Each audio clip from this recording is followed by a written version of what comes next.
O'zbekiston bozorida targetdan tushayotgan lidlarimiz qimmatlashib ketayotganini hammamiz bilamiz. Men shuning uchun bu videoni tayyorladim. Assalomu alaykum. Bugun sizlar bilan qanaqa qilib lid narxini arzonlashtirish haqida gaplashamiz.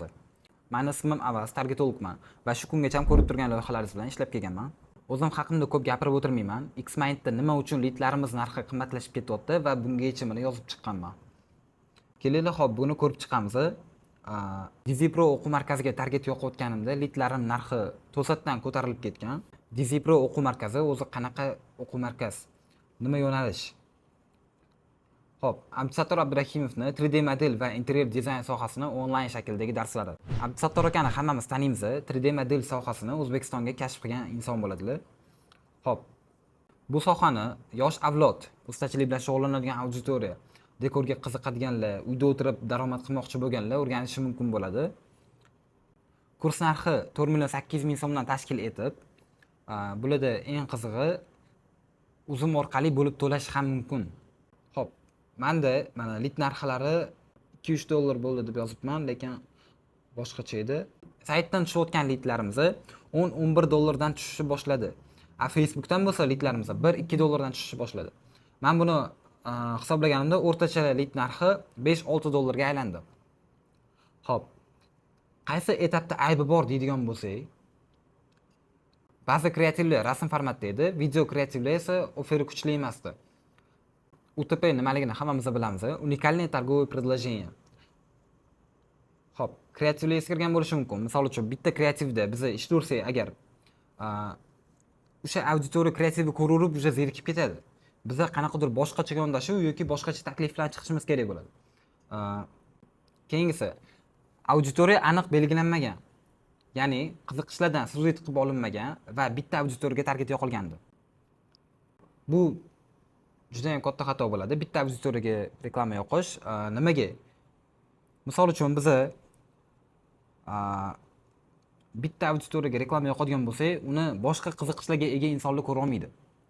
Biz syujet qilib turib, bizga kerakli maqsadli auditoriyani yig'ib olsak bo'ladi.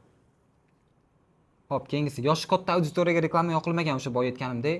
Bu nima uchun kerak? Ustachilik bilan shug'ullanadigan auditoriya shogirdini o'qitib ko'proq daromad qilishi mumkin.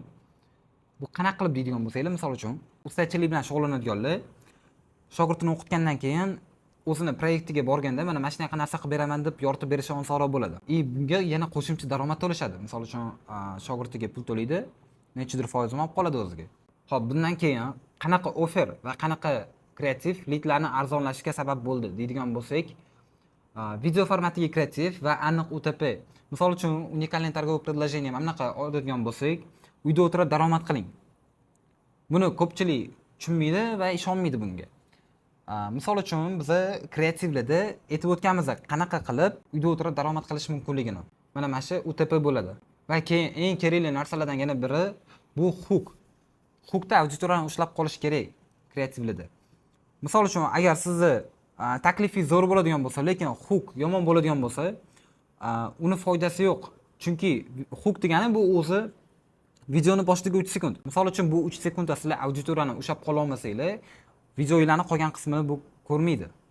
Keyingisi, hook yaxshi bo'lgandan keyin biz aniq UTP bilan va aniq takliflar bilan ularga tushuntirib o'tganmiz qanaqa daromad qilish mumkinligini. Va yana bir asosiy lidlarimizning arzonlashi sababi bu natija bermagan kreativlarni o'chirib qo'ydim. Misol uchun, menda mana bu yerda hop, ishlamagan kreativimiz tak. Mana bu yerda mana lidlarimiz sal narxi oshib ketib qopti. Tak. Yo'q, bu yerda yaxshi ketyapti. Hop, mana